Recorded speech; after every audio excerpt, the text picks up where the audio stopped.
Japan Station is made possible in part by Patreon support. If you would like to make sure that I can keep bringing you more content like this, then head on over to japankyo.com/Patreon and sign up for as little as $1 a month. Ladies and gentlemen, welcome to Japan Station. Welcome to Japan Station, a production of japankyo.com. This is the podcast where we teach you everything you should know about Japan, plus a few other things. I'm your host, content creator, founder of japankyo.com, and the anime linguist on YouTube, Tony R. Vega. Today we're talking about bears, hiking, and the Tohoku area of Japan, the great northeast of Honshu. I don't think anybody calls it that, but I just did. Anyway, my guest today is an adventure guide who lives in Morioka in Iwate Prefecture. He is Quinlan from the popular GoNorth Japan YouTube channel. So I'm sure you're aware of Quinlan if you are at all into outdoor stuff or hiking in Japan. He produces some beautiful videos in which he shows us these incredible hiking trails, especially in the Tohoku area. Not exclusively, but that is his primary area on which he focuses. I've watched a ton of his stuff.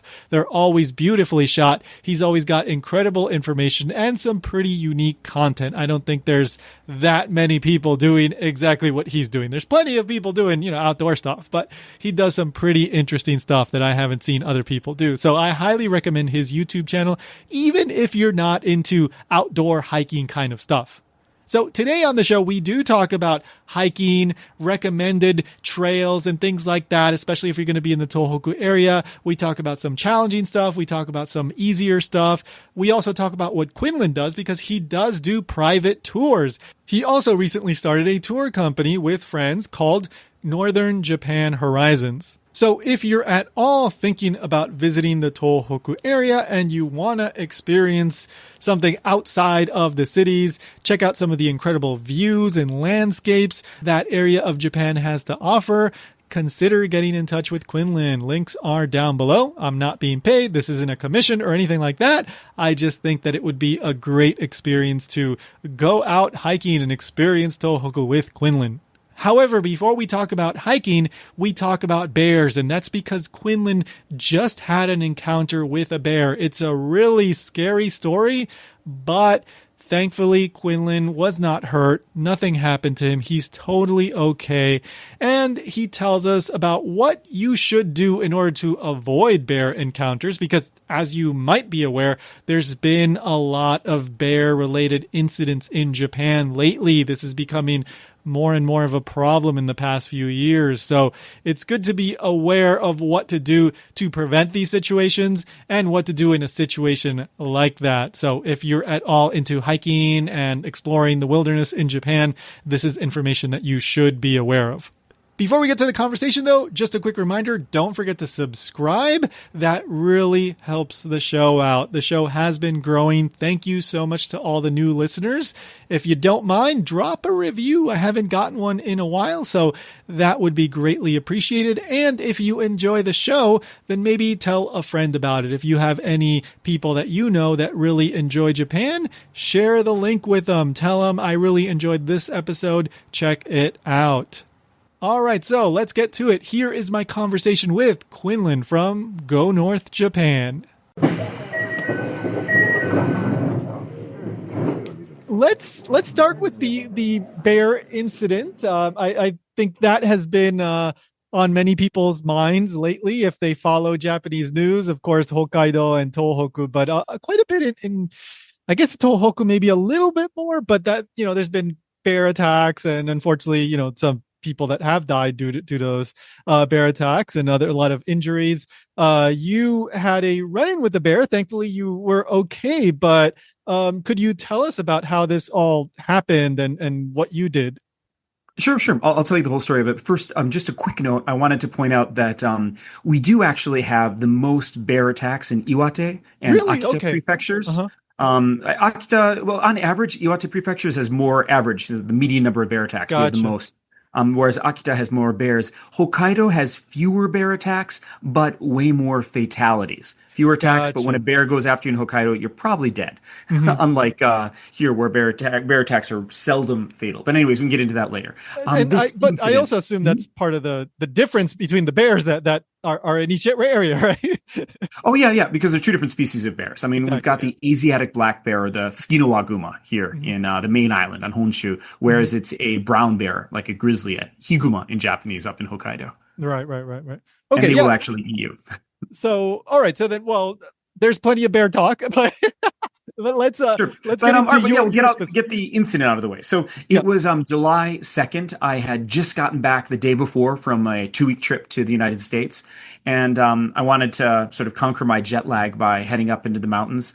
And it was not great weather that day. It was a weekday, and it was a little bit rainy. But if I headed back quick, I was going to just barely beat the rain front. But given that it was a weekday with questionable weather, there was basically no one else out there on the mountains. It was a mountain called Mitsuishi, which is easy driving distance from the city I live in, Morioka.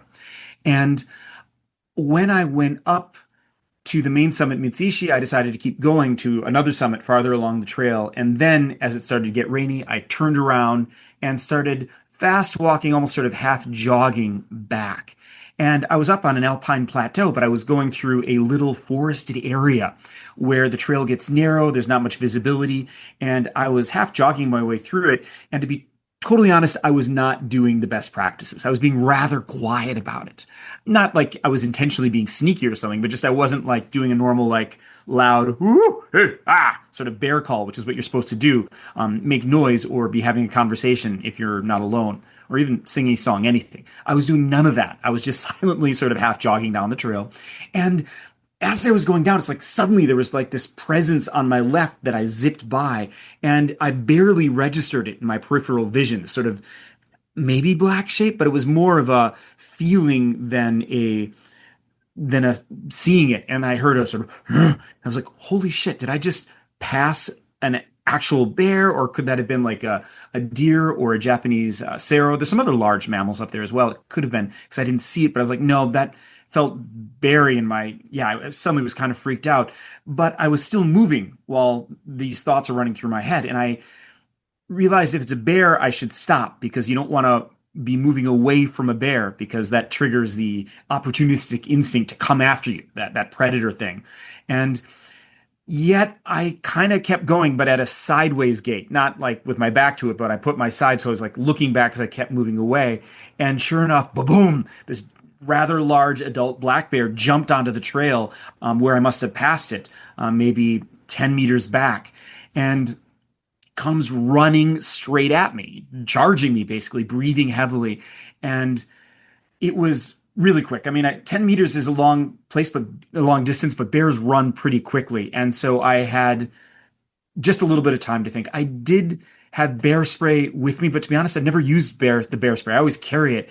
And when I have pulled it out before, there was a much greater distance between me and the bear. And so I had time to sort of casually pull it out, take the safety off, aim, and wait. But in this case, it was like it was going to be on me in 3 seconds flat. And I just didn't feel like I had time to pull out the bear spray, take the safety out, aim. It didn't feel like I had time. And so in those 2 seconds, I stopped moving away from it. I turned to face it, and I let out the largest, like, guttural sort of scream, which was intentional because I've seen a lot of videos where people sort of intimidate the bears or get them to run away by yelling at them, and partially unintentional because I was just like terrified. This is like my battle roar. I'm sort of thinking, I'm going to be seriously injured. I didn't think I was going to die, but I thought I was going to, it was going to be a serious life event with a before and after, where I was going to like maybe be deformed, probably need stitches. I basically thought it was going to hurt a hell of a lot. And I was sort of bracing myself for that and thinking, how am I going to fight it off?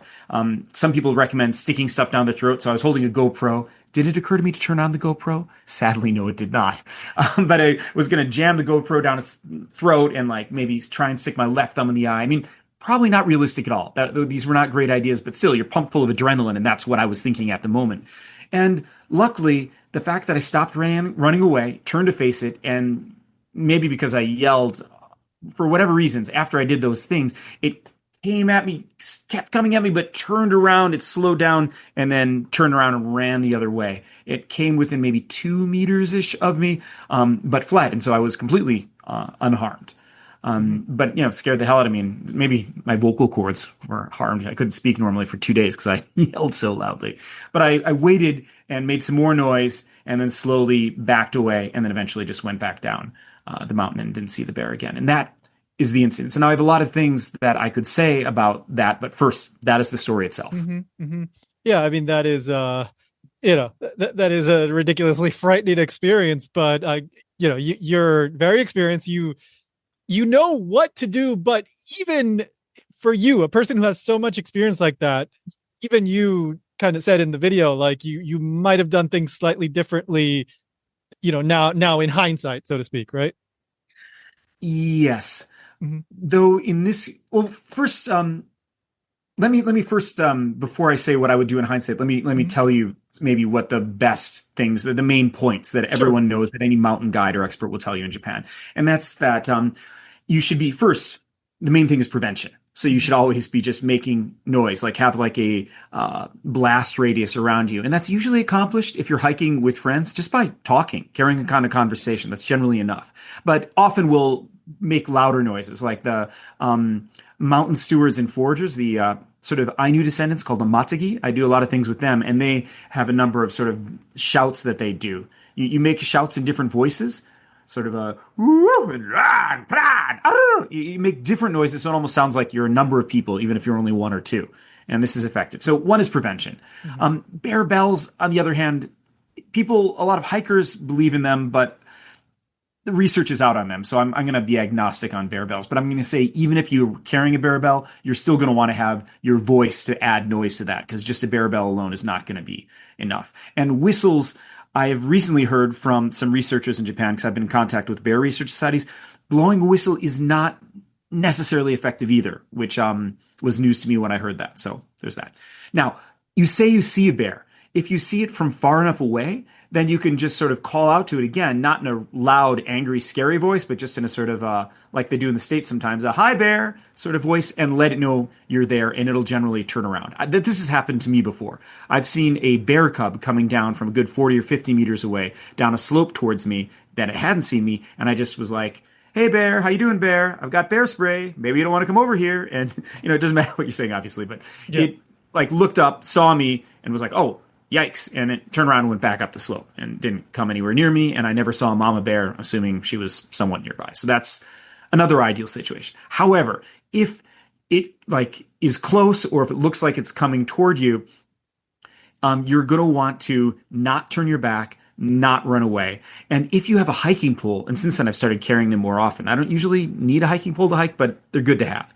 You can hold the hiking pole directly in front of you, like hold it horizontally, so that the part you'd be sticking in the ground is like straight out in front of you. And that, not threaten, not swing it at the bear, but just sort of hold it out there. And that will often keep them at that distance, is what a lot of Japanese experts say, while you're addressing it calmly. Or even if they come towards you, they won't come past the hiking pole. Again, you don't want to whack them with it, because that can provoke them. Now, the area that's controversial a little bit is that what I did is yell at the bear. And in this case, that worked for me in that particular situation. That's just an anecdote. That's not data, though, necessarily. That's not mass data. What a lot of Japanese guides and sort of bear experts I know say is that it's much safer not to yell at bears in Japan, which is weird. As American, you're an American as well. We learned, like I was camping as a kid, and you see a black bear and you bang pots and pans if you've got them. If you're camping or if you're canoeing, you wave the paddle, you make yourself big and you yell at it and you scare it away. Not what you should do with these bears. There have been extensive studies, and the Asiatic black bear is way more temperamental than the North American black bear. The same rules do not apply. And so the going wisdom is to be calm and not try to provoke it. Don't yell at it. Don't shock it. There was a case 4-ish years ago in a city just south of where I live, where a guy was going to go fishing out in the mountains. And so he got out of his car and he let off a bunch of fireworks or firecrackers to make a noise and scare away all the bears. But he didn't realize that there was a bear like just out of sight right next to his car. And setting off the firecrackers, the bear was so close, it freaked the bear out and it attacked him. And he was hospitalized and needed stitches. So doing things like scaring the bear, yelling, making a loud noise, a gun sounding noise when you're too close to the bear can provoke it to attack, which probably wouldn't happen maybe to a North American bear, but does happen here. I was lucky in this case that it worked for that bear, but there was a non-zero chance that me yelling at it could have made the situation worse. Mm-hmm. Because when a bear is running at you, the other thing to know is that there is a known thing called a bluff charge or a false charge, where a bear will run at you, and then when it gets close, it'll stop and turn around and run away and never touch you. And so there was always the chance that the bear was never even planning on attacking me, that this was a bluff charge. However, in my case, because I had been moving away from it, personally, there's no way to know, but I'm guessing that wasn't the case, and that I triggered its let's chase this weakling down because I was moving away from it. At any rate, generally, if you wait, hold that stock in front of you, be calm, hey bear, you're not going to get hurt.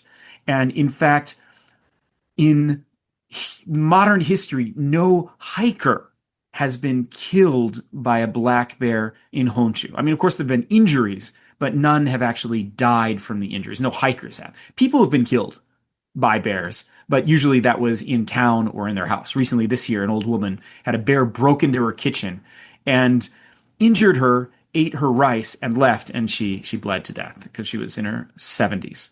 So bear deaths do occur, but not yet on the mountains for hikers. Yeah. Like the stories that have been making the news have been basically like that. The bears coming into, somewhat populated areas, because these are still fairly remote areas. And then, they come in, they break in, they steal the vegetables, or they run into people who are outside, whether it's foraging or something like that, right?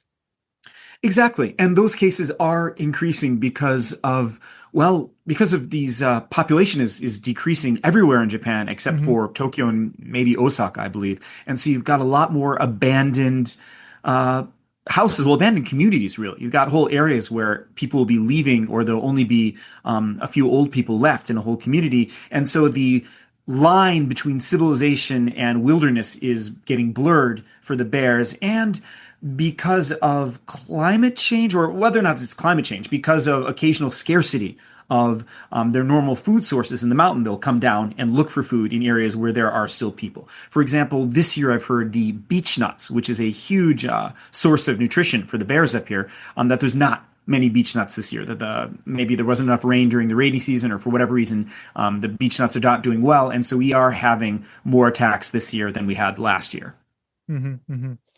Yeah. No, it's in the past couple of years, it seems like I've been seeing more stories, but this year has been particularly, numerous, I guess, the stories that I've been hearing on the news. So.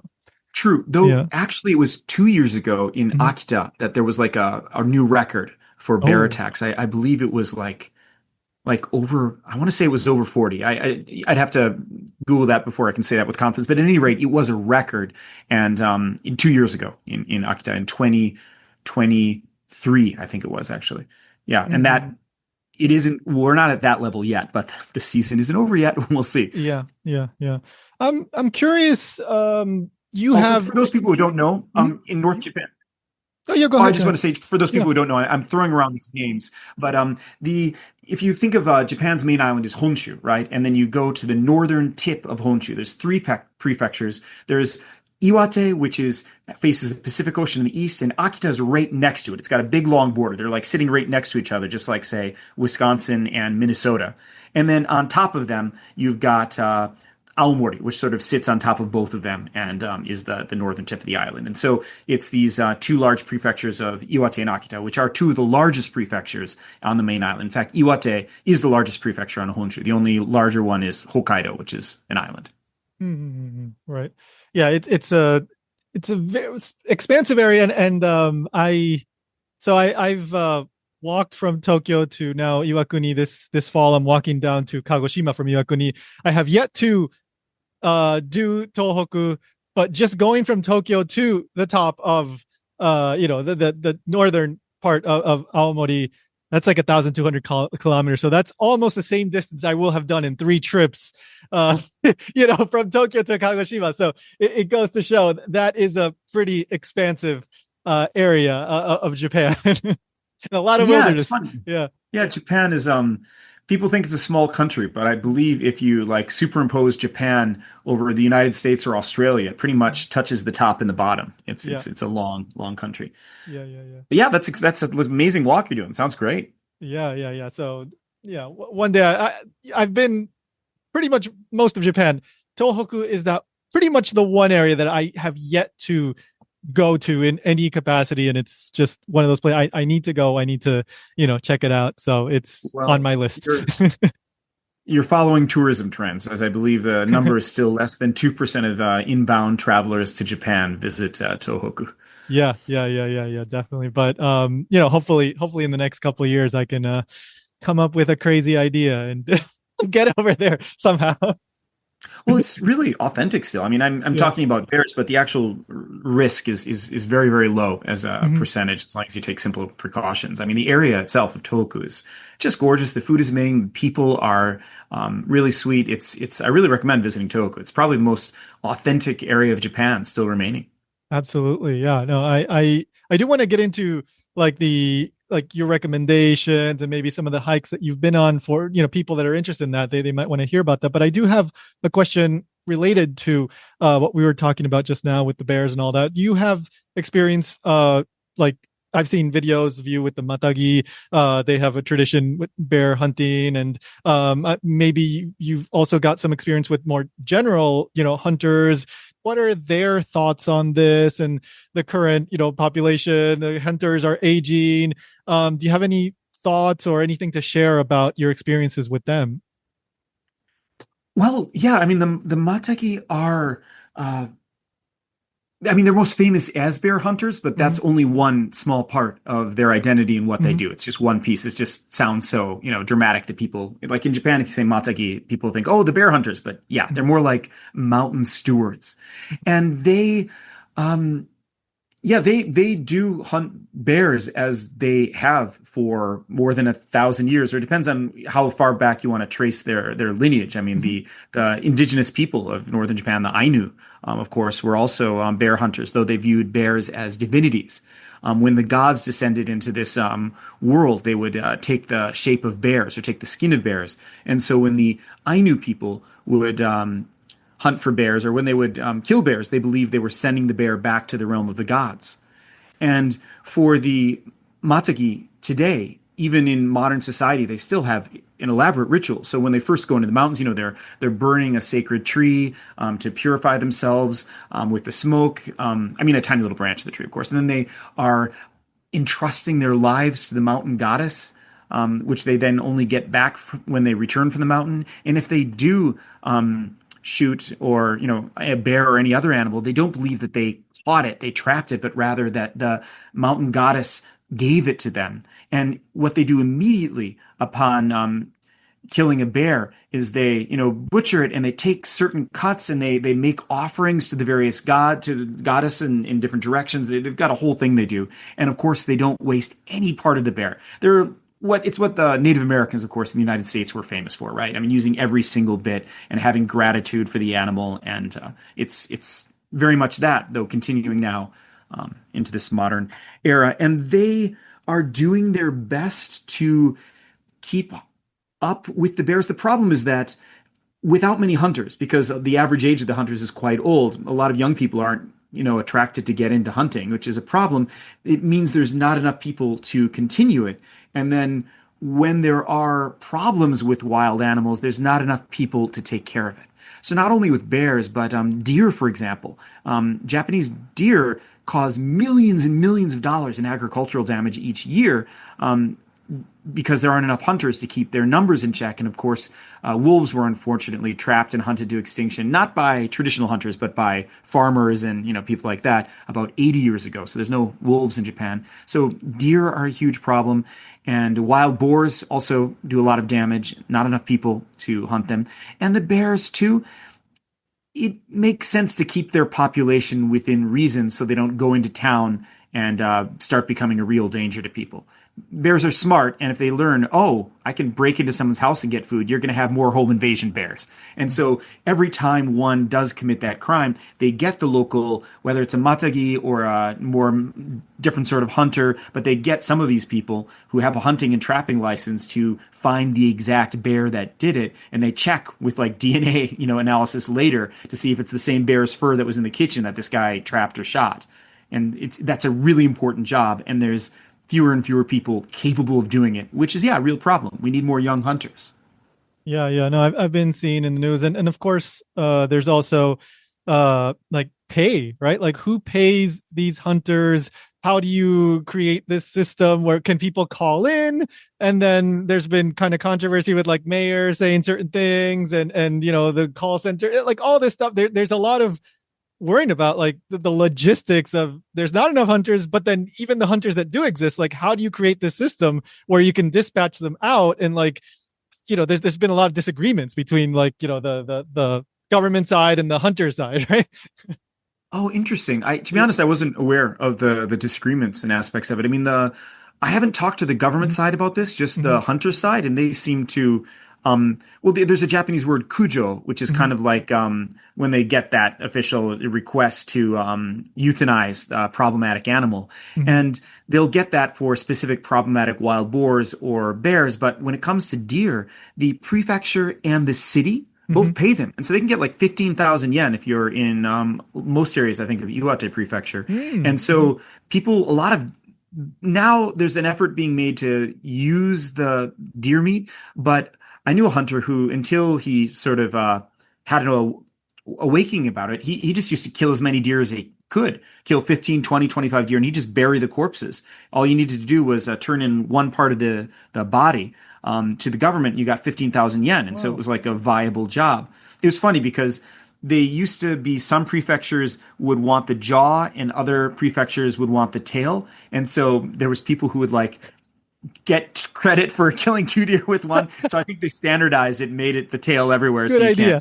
can't get double the money for 1 deer. To be honest, that's an interesting topic. I'll have to ask my hunter friends about that. I wasn't aware that there was a conflict between and a struggle with this. That's interesting. I mean, it definitely varies greatly from place to place, but I have seen a couple news stories of like, the hunters and like the local mayor or whatever kind of disagreeing, like that's not enough money, you're not paying us, and this and that, and it makes it to the national news. So there's been a few incidents here and there, it seems, but it's this constant struggle between, the less hunters, but, less population, and then more of a need for these people. And then how do you pay for all of this? Right. So big thing going on with Japan in general. It's like, older people, how do you pay for all the needs and taxes? It all, ends up going back to taxes, right?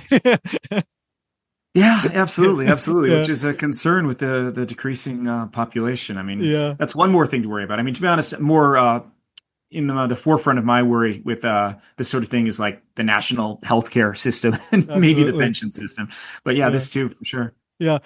So moving a little bit away from the bear topic, I am curious about, some of the hikes and some of the videos that you've done, the experiences that you've shared with people. I want to start by asking you, like, what has been one of the more challenging hikes that you've been on? Maybe there's one that comes to mind immediately. I don't know. Like I just watched one Yarigatake that seemed like one that I wouldn't do. But I don't know if that one comes to mind immediately, or there's others that stick out as something like, wow, I can't believe I did that. Well, I'm not sure I'd put it as, wow, I can't believe I did that. But Yarigatake was really challenging. And part of the reason why that was challenging is because I did it in one less day than most people do it in. I did it all. I basically went to the summit all in one day and then stayed at the lodge right below the summit, whereas most people would go stay in a lodge and then get up the next morning and the next day go to the summit. So I smushed 2 days walk into one, and that's partially why that was so challenging. I mean, there's a lot of challenging mountains. In fact, I'm going to go to Kitadake in early September this year, which is the second highest mountain in Japan. And that's going to be pretty challenging, I expect. A lot of the sort of Japanese hiker guys who I've spoken with say that the best way to experience Mount Fuji is to hike Mount Kitadake, on Kita, and then from there look at Mount Fuji because it's Oh. relatively nearby, so you've got a really good view of it from the summit of that mountain. Hmm. And so I've been meaning to do that. There's a lot of challenging mountains in Japan. I mean, even Mount Iwate, which is the one I've hiked 108 times, it totally depends on the trail you take, right? Hmm. There's six main trails, and the two longer ones can be like over 20K with 1600 meters of ascent, which is pretty challenging for one day. Hmm. Mount Chokai is long, which is a little challenging, but yeah, I think I still haven't done maybe the very hardest hikes in Japan, except for Yarigatake, which is definitely one of them. But a lot of those are in the Alps in Nagano, and those trails tend to be more crowded with people, and they are beautiful and incredibly challenging. But I focus on the area where I live, the Tohoku area, Right. and to some extent make forays into other areas. But I'm sort of more partial to the challenging hikes up near where I live. So Hmm. Hmm. Mount Iwate, yeah, Mount Chokai, um, maybe some hikes also in the basically the northern Japan. Hmm. Hmm. Yeah, yeah, yeah. No, it's I've watched a lot of your videos. It's always really interesting, and I enjoy hiking, but when it gets a little too challenging, I'm like, then I probably I'll stay away from that one. Yeah, I mean, there's a lot of like intermediate level hikes that are great Yeah. too. All in North Japan, all over. You don't have to go for the hardest stuff. Mhm. Plus, that's how it works. You start out with the easier, lower intermediate stuff, and you get hooked. And before you know it, you're challenging the more difficult things. Yeah, yeah, yeah, yeah. So, all right then. So, what would you recommend for somebody, let's say, in Tohoku wants to experience Tohoku? They like hiking. Do you have any? I'm sure you do, but do you have any go-to recommendations? Yeah, absolutely. Uh-huh. So, it's for people who are, relatively fit, but maybe not like a, super athlete, or you're not necessarily a crazy hiker, but you're in decent shape. I would say Mount Akita Komagatake, which is right just barely in Akita near the Iwate border, is fantastic. And you can hike that from the Iwate side. There's a hot springs called Kunimi Hot Springs. Kuni, like country, Kunimi.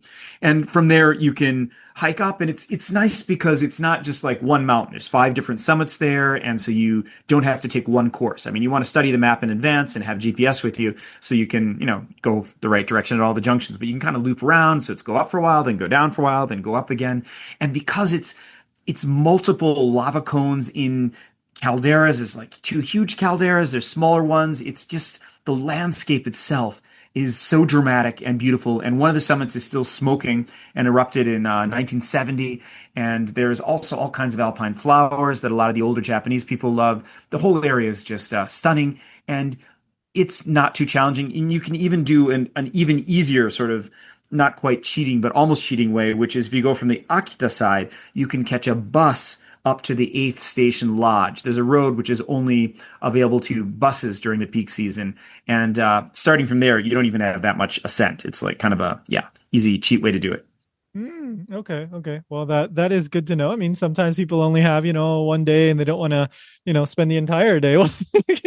Sure. Well, if you want something even more casual, Uh-huh. the summit area of Hachimantai is really like people go there because you can basically drive all the way up to the top. I mean, you drive up to nearly the summit of the mountain, park in a Mhm. nearby parking lot, and then just walk around for, say, an hour or something. Although you can walk around for much longer than that. There's a lot of trails, but the summit area of Hachimantai is a plateau because you had Mm. hundreds of volcanic eruptions over thousands of years, which took what once was a more pointy as you imagine a volcano to be, but then it sort of flattened it out into a plateau with lots of little caldera lakes from the hundreds and hundreds of eruptions. And you've got an alpine marshland that is just stunningly beautiful, though it doesn't have a prominent peak. And that's a nice area to get out of the hot weather. You go up there, it'll be 10 degrees Celsius cooler than it is down in the city. So it's really pleasant in the summer. Oh, that's amazing. Um, so was I mean, it maybe it's not just one reason, but was this love of nature and interest in hiking? What, I guess was that one of the reasons that drove you to get out of the city and go to Tohoku? Oh yeah, absolutely. Hmm. I mean, Hmm. I grew up in a place called Madison, Wisconsin, which is the capital of Wisconsin, but it's Hmm. It's a fairly green place. Got lakes, got an arboretum, and then I also, when I was young, moved to the west side to sort of a suburb called Middleton, where I was living on the edge of a conservancy. So I spent a lot of my childhood running around and playing in the forest. And then, of course, my parents were big into camping, and so we'd go on 1 to 2 week camping trips up into the Boundary Waters and the Quetico in Minnesota and the border over into Canada. So yeah, I grew up loving nature, and Tokyo was fun and exciting. I lived in Tokyo for 10 years, from 2000 till 2010. And while that was fun, it's any sort of day trip or nearby sort of natural area from Tokyo is just crowded with people. It's just like glutted. And so it's not as ideal. And Tokyo itself is just painfully hot, and you've got to live right next to, I mean, you probably are going to be living in an apartment or a condo. And even if you get a house, the houses are so close together, you can open up the window and touch the house next door almost all the time. It's ridiculous.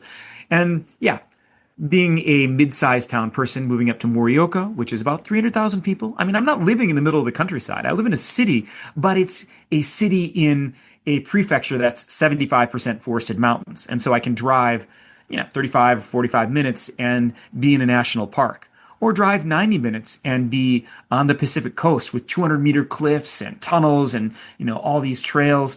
And if you're going on a weekday, you're likely to only see a handful of people the whole day out there. It's not really crowded. On weekends and then at, say, the peak fall colors, sure, you'll get more people around, but it's nothing like going to Kamikochi or one of the more popular areas in Nagano or within shooting distance of Tokyo. Mm-hmm, mm-hmm. Yeah, I saw your video about the 1,000 kilometer coastal hike. That seemed Yes. really cool. Yeah, like I was kind of interested in that.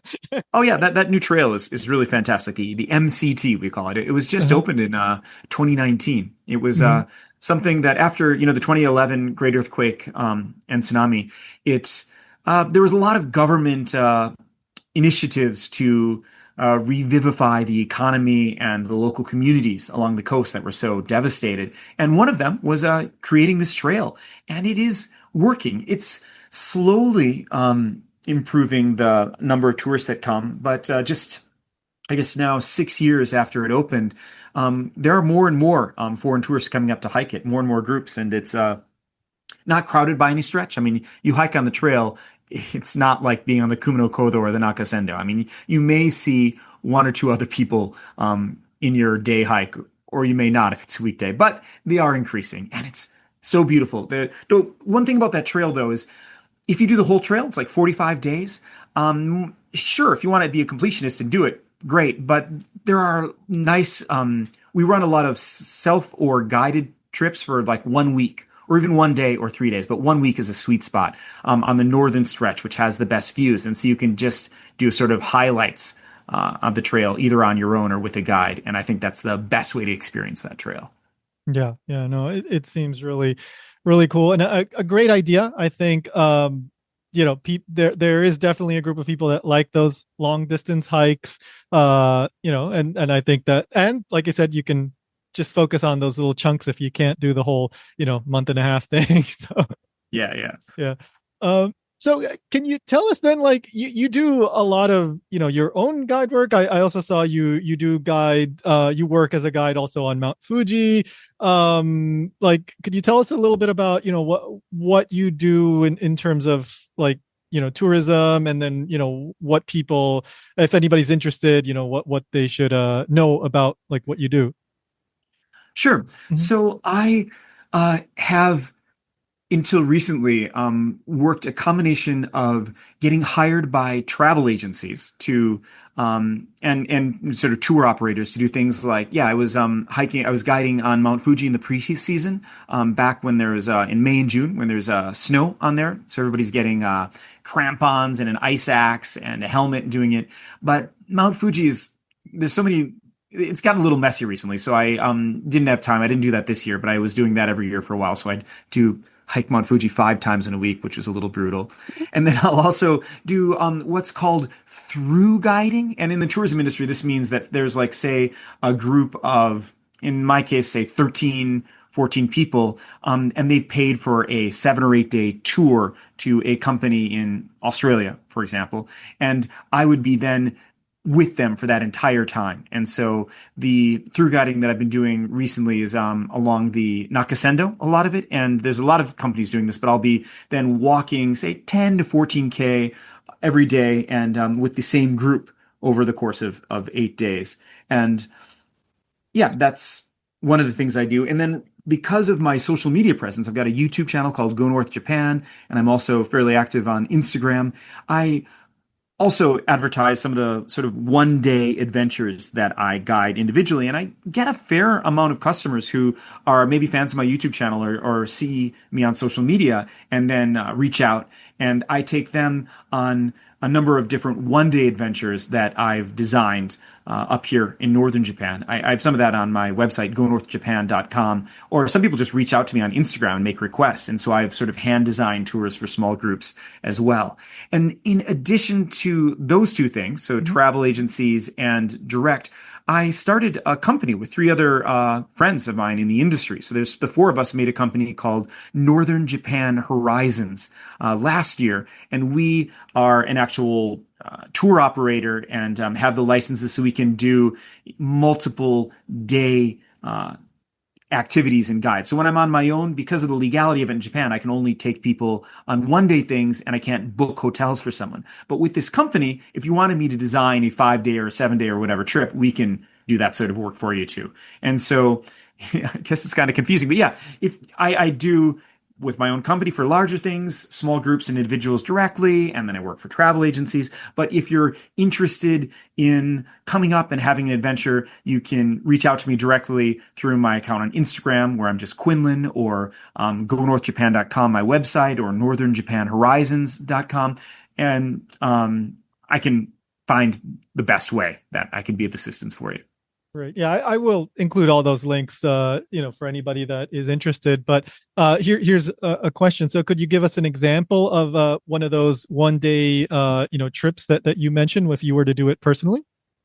Sure. So one of the ones that I've been doing most commonly recently, I call it sort of my volcano adventure tour. And this is a tour for people who want to have an outdoor experience in Japan, but don't want to do a full day hike. Because some of those are just taking people to, say, Akita Komogatake in a full day. But this is for people who don't want to do a full hike, but maybe want to walk around a little. I'll pick them up in the morning somewhere in Morioka, maybe at their hotel, maybe at the station, and we go up north to Hachimantai, where we first stop at a huge lava field from an eruption 300 years ago. And it's several kilometers of just waves of volcanic rock. And we look up at the volcano and explore that, learn a little bit about the history of the mountain. And from there, go to an area of basalt columns below a river, which is also volcanically formed and pushed out of the ground. We learn a little bit about the history of an ancient sulfur mine and see some of the ruins associated with that.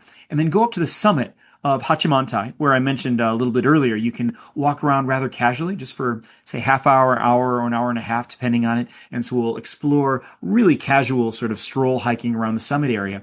And if we do that early enough in the season, we're also seeing a snow corridor with story and a half, 7-8 meters of snow on either side of the road as you go up, if it's in April or May. And if it's in early June, we see the Dragon Eye as part of that. But either way, we have some light hiking up at about 1,500 meters. And then we go down to a place that has some really active volcanic thermal features, these little boiling mud pots and sort of these mud volcanoes and some really rather astounding living, breathing earth sort of things, and learn a little bit about the dark history of that area. And then we go to another area that has the most acidic river in all of Japan. It's bright yellow and boiling. Where the water gushes out into this river, it's 98 degrees Celsius, which is nearly boiling, though it looks like it's boiling. And the pH is 1.2. It's incredibly acidic. And then there's also some huge sulfur vents, and that area too has a lot of interesting sort of historical stories which we tie into it. And the course of this tour involves a fair bit of driving around to get between these places, so it's balanced between relaxing and talking in the car about the general history and culture of the area, and walking around and seeing these dramatic volcanic areas. Generally, it would involve me picking people up sometime between 7:30 to 8 in the morning, and then getting them back by 5 or 5:30 in the afternoon. Right. Yeah. And Japan on the whole, great transportation, of course, public transportation and all that. But I think when you're in that area, it really helps to have a car. Yeah, that's very true. That's one of the challenges I think in for tourism in northern Japan is that Mhm. to get to a lot of these beautiful natural areas, there's almost no, in some cases, there is no mass transit option. You Right. basically must rent a car or have someone who's going to drive you. In other cases, maybe there's a bus, but it's like twice a day. And so you've got to Mhm. really plan everything around being able to catch that bus. And yeah, it's a challenge for up Yeah, here. yeah, Mass yeah. transit. But I mean, that's exactly why I bring it up because I like in order to see everything you just outlined, and of course to have somebody like you explain it so that people can appreciate it fully.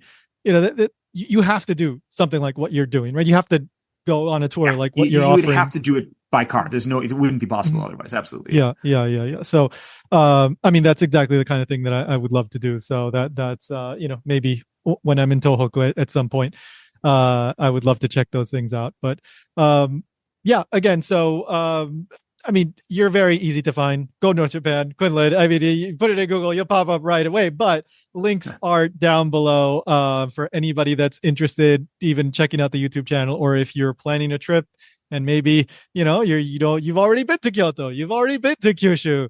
Check out Tohoku. Get in touch with Quinlan. Please, please. Yeah, because I plan to at some point. I just haven't done it yet, but definitely, yeah. Check out the link. So, again, Quinlan, I'm glad you're good. Your story, I think, is necessary to share with people. People hear about these attacks, but it's somebody that a lot of people know you. It's good to know that how you went through it, and we all learn from it. And hopefully, we're all able to be safer from that. So anyway, glad that I was able to talk to you and glad that you're okay. And thank you for making time. Yeah, thanks for having me on.